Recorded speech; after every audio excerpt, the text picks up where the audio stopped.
Hello and thanks for joining the Brian HORNBACK Experience. This is episode 97. I'm slowly getting to episode 100, which maybe we'll get there before August the 4th, but I've got another candidate that is going to be on the ballot in the Knox County general election ballot on August the 4th. Early voting is going on right now through July the 30th. I have none other than the Republican nominee for County Commission in District 3, Miss Gina Oster. Gina, how are you? I'm good. How are you? I'm great. So have you kicked any dogs or drowned any cats recently? I'm doing my best to self-control there, Brian. Well, I tell you, it's like you must really be under the Democrat skin, because it's like every day they're picking some other something to talk about with you. So that's kind of how we know that Republicans are being effective, is when the other side, whether it's our side in a primary or whether it's the other side in a general election, when they really start throwing out some crazy stuff that even goes back a decade ago. But hey, that's part of the turf, right? It is part of the turf, but you know what? It doesn't have to be. I have to say I'm proud of my campaign, because I don't throw mud.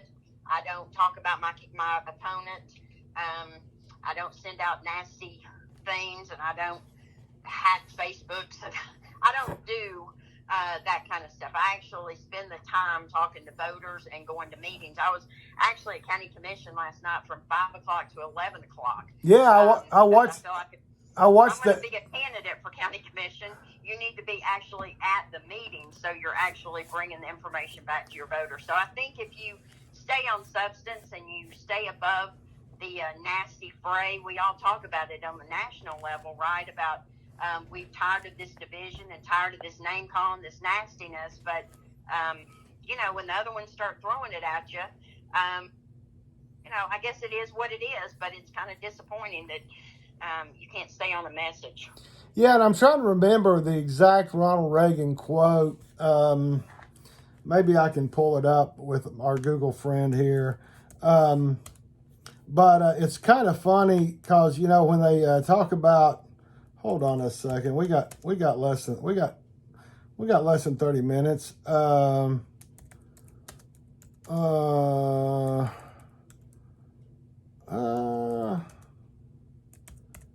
Here we go.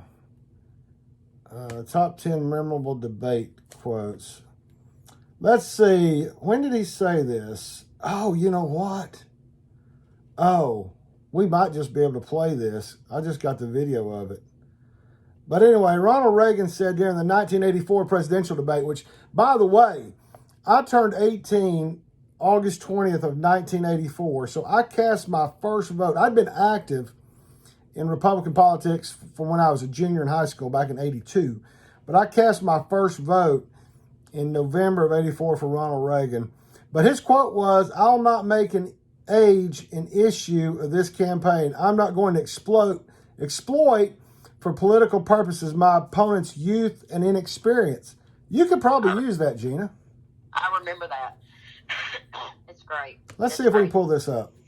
I think you have to just, you just have to rise above and stay on message, and that's what we're going to continue to do until August 4th, and then I look forward to going to work for the people in Knox County in District 3 and working for them, and being the kind of representative that they deserve. I think you know me well enough to know that I've always held my representatives pretty high standard. Yeah. Expect phone calls back and to show up at things, and something we've not had in almost 20 years is district meetings. And everybody that I talked to at the door, which is thousands of doors that I hit, they're so excited to hear that, because most of them have never experienced it. And how important is it to have your representative actually meet you where you are? I will never think that you have to spend your time to come downtown and pay to park and get a babysitter or anything else to come to speak to me, because I work for them. And I've always expected a lot from my representatives, and I'm going to expect a lot from myself as a representative. Well, yeah, and I watched that long county commission meeting yesterday, which would have been July the 25th. I got a headache about, I don't know, I got a headache about 2 hours in to that almost 4 hour meeting. So I don't know how you tolerated it in the actually sitting in the main assembly room, but more power to you. So what's the major difference, I guess? We talked back before the primary. You had a primary opponent, which you won pretty convincingly. What was it, 65, 70% of the vote, something like that? It was between 71 and 74%. There you go. One precinct that was 74%. So yeah, it was a nice win. I was so grateful and humbled by that. Right. So what's been, are the issues still the same? Have some issues changed? What are you hearing out there? I don't know how much issues have changed. Well, obviously, gas has increased tremendously. Interest rates are starting to creep back up. Inflation is up. Food is up. So things have gotten a tad bit worse on the national level. So obviously, I hear some of that at the door. For Knox County, I hear more, obviously, of development. That's something we're going to be dealing with for the next at least 4 years, probably if not more. Knox County is about 20 years behind on their development and some of their infrastructure and these issues. I think that we can't kick the can down the road anymore. So what I have said and what I have said to people who are supporting me is that I'm interested in putting together roundtable discussions with developers and builders, community leaders, commissioners, this kind of stuff, that we can actually understand the process of development, the process of zoning, because I think that a lot of people don't understand that. And I think if we can kind of get a mutual understanding going, I think that's a good thing, because everybody's voices need to be heard. That's one of the main issues that we've got to have to really deal with. We're getting ready to go into some different outside of the box thinking, which I'm really kind of excited about, and we haven't done in a while. And one of the ideas is definitely high density buildings. So if you think of North Shore Town Center, that's one of our high density buildings. And so you've got apartments, you've got homes, you've got restaurants, you've got shopping, doctor's offices, that kind of stuff. I love that idea because you're taking up less land space, which is perfect, but then also you're building more of a community in that development, which I think is also something that Knox County, I don't want to lose.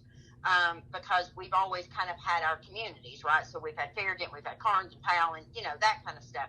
So I love the idea of that, and I don't want to lose the essence of Knox County. The one main thing that concerns me is we are going to start pricing out our Knoxvillians. And so if our kids want to be able to stay here and they want to stay here, we want them to, then we need to be able to have affordable housing for them. And so there's a lot as far as development and growth that we're going to have to talk about. We're going to have to think outside the box and work together on. So I'm looking forward to that. I'm looking forward to bringing that to the community because the more people that you get together, the more ideas that you can have and you can brainstorm off of each other. I think that's a great idea. We're in a real situation in Knox County, all over the country, obviously, but mental health is a huge issue. And I don't think it's something we can continue to talk about. We've got to figure out how to work on this situation because it's affecting homelessness and drug abuse and alcohol abuse and everything. And the problem is the mental health is actually getting younger. And that's extremely concerning. So those are two huge issues. There's a lot of other issues, obviously, in Knox County, but zoning and development last night was big on the agenda. And so if you didn't watch it or, it didn't fit into your time, because not everybody's sitting around watching county commission, right? So that's what my job as the commissioner is, to send out the newsletters to the residents of District 3 and then to also have the district meetings. So I just feel like technology is a great thing, but I've said it a few times that it doesn't replace a personal relationship. And so I want them to know who their representative is. And I want them to understand that they can call me to work on problems and that kind of stuff with them. Well, and what did you think about the last night? They debated for quite some time, and there was 1, 2, 3, 4, 5, 6, 7, 8, 9, 10, 11, 12, 13, 14. There was 16 people who came and spoke against, and then there was one lady that spoke in favor, and then, of course, Mayor Jacobs was in favor of the BZA thing. And it passed fairly convincingly, but Chairman Beeler and a couple other commissioners basically let it be known that we're going to pass it on first reading, but, we want to be sold on second reading. The whole issue of BZA. The biggest thing, but before I give you a chance to really talk about what you thought about the whole BZA, and what we're talking about for those watching or listening is that basically they're going to not allow the Board of Zoning Appeals to hear appeals from neighborhoods or communities in regards to development plans.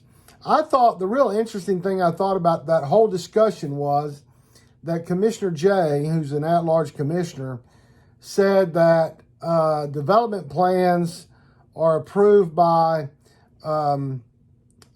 engineers and architects, and that the normal layman doesn't understand that. But it's normal laymen that become commissioners. And these laymen that serve on the Board of Zoning Appeals are appointees of each county commissioner. But, that's an issue for me and Commissioner Jay. But what do you think about the whole BZA thing? For me, it has always been that there's been very few over the last 15 years that have appealed toward the development plan. And I just don't see the rush to get this done with the old commission. I would prefer for the commission of Gina Oster, Rhonda Lee, Kim Frazier, Courtney Durrett, Daisha Lundy, and Terry Hill to deal with that, but that's my personal opinion. So what's your thoughts on the BZA ordinance change? Well, I listened to that. I think we went on, I don't know, that might have been 2 hours of the meeting. Yeah. We talked about it and then took a break and then came back to something else and went back. There definitely needs to be a language change in the ordinance, and I learned that last night, which I didn't actually know.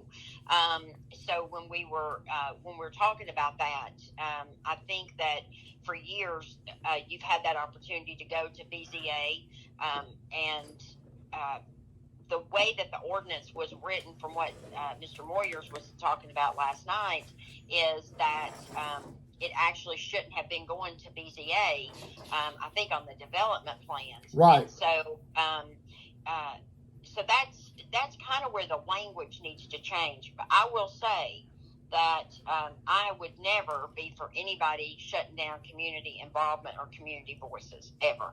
And that's something that we have got to be much better stewards of the community, of feeling like they have a voice, because I don't want anybody to feel like that there is one faction that is getting everything, whether that's true or not. And I don't necessarily think that that's always true.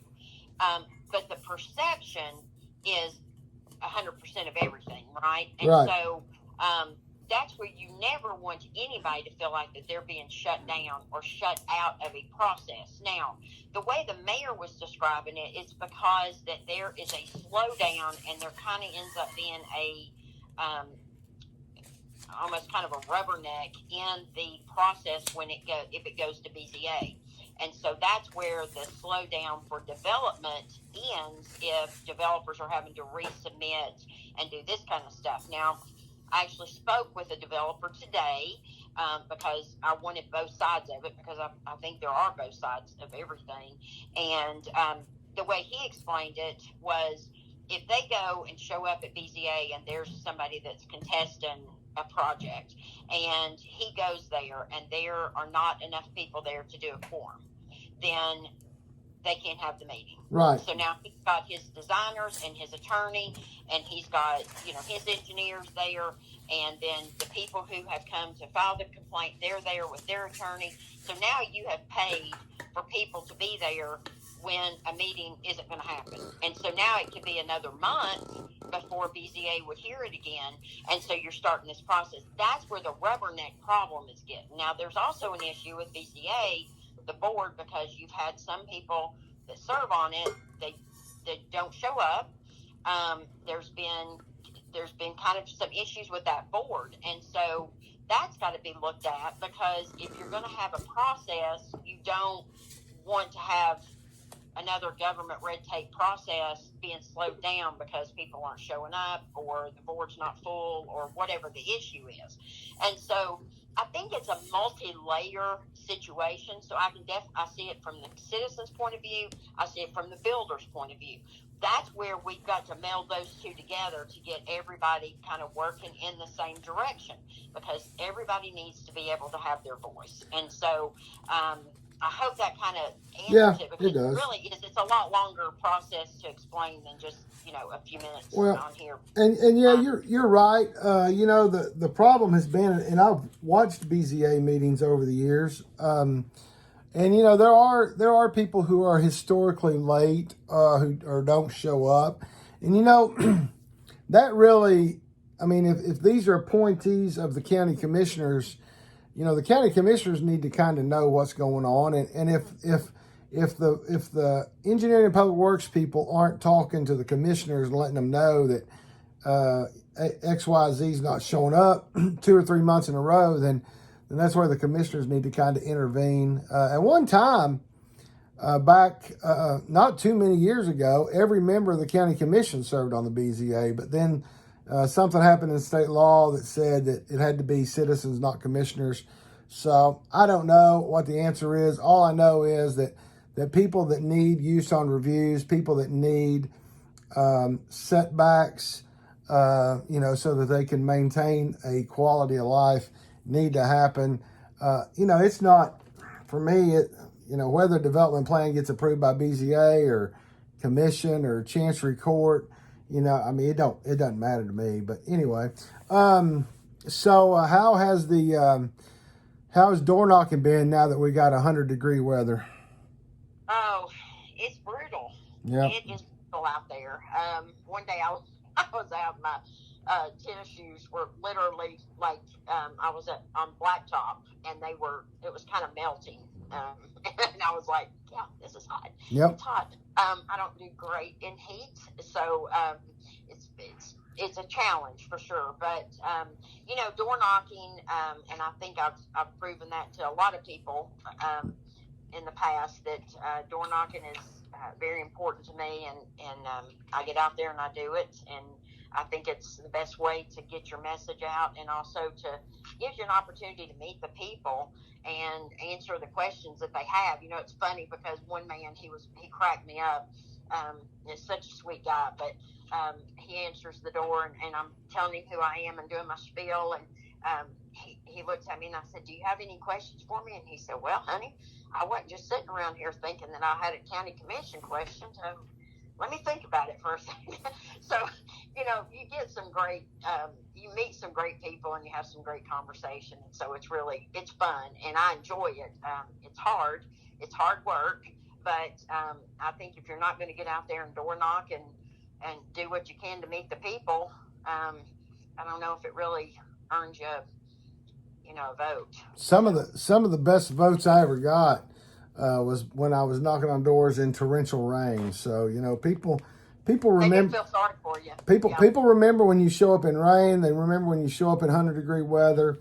They do, and they're all so sweet. I mean, I don't know how many houses that I get asked, "Do you want to come inside, or do you need something to drink?" And they're so kind, and so they're really sweet to do that. And so, but I'm afraid if I go into too many places to sit down and cool down, I may not get up and leave. So. Well, yeah, you might wind up taking a nap. So I want to take a nap, exactly. Well, I've held you on here for about 20 minutes. I do appreciate you being on, and I want to give you another minute or so to kind of ask for everybody's vote. Again, early vote goes on through Saturday, July 30th. I don't remember what time the polls are closing that day, but it's probably 3 or 4 o'clock on Saturday. I might have just said Thursday. Saturday, July the 30th, and election day is on Thursday, August the 4th. Between now and July 30th, you can go to any of 10 convenient early vote centers. On Thursday, August the 4th, between the hours of 8 a.m. and 8 p.m., you must go to your assigned voting precinct. And the one that I got changed to about 4 years ago, I have yet to ever vote there. So just be aware that you need to know where your voting precinct is. So, Gina, I'll give you the last couple of minutes to ask for everybody's vote. Thank you for being on here, and good luck. Well, I appreciate it, Brian, and I appreciate your time and giving me the opportunity. I did put out a video right before early vote started, and it's been kind of fun. Actually, Kim reposted it, and she has put on a challenge with me. So I have challenged and asked District 3 to be the lead voters in the Republican general election, and we'll maybe get a shout out from the mayor that we've led the votes in District 3 for Knox County. So when you're out there voting, I humbly ask for your vote and your support. These last few days of an election is mentally, physically, and emotionally exhausted, so I definitely would appreciate prayers. And but it's so important to me to be the best District 3 County Commission that we can have, and I promise that I will work hard for you, bring district meetings back, and we're going to keep District 3 in Knox County strong and conservative, and put the right values forward. I think that's the most important thing, and work for you, and just be here for you. Always be ready to answer your calls, and I feel like that's so important. So up until July 30th is early vote. Election day is August 4th, like Brian said, and I would humbly ask for your vote. I would be so appreciative, and let's have District 3 lead this county in Republican votes. Sounds good. And by the way, you've had a grandbaby since you were on last. I did. His name is Stanton Michael, and he is absolutely beautiful. Savannah loves her brother. She does not like Gigi holding him, but but we're enjoying him, and he's a beautiful baby and a good baby, and so the Oster clan is growing and strong, and they're all here in Knox County, so I couldn't be happier. Sounds good. All right, good luck. We'll talk to you soon. Thanks, Brian. Thank Bye. you. Bye.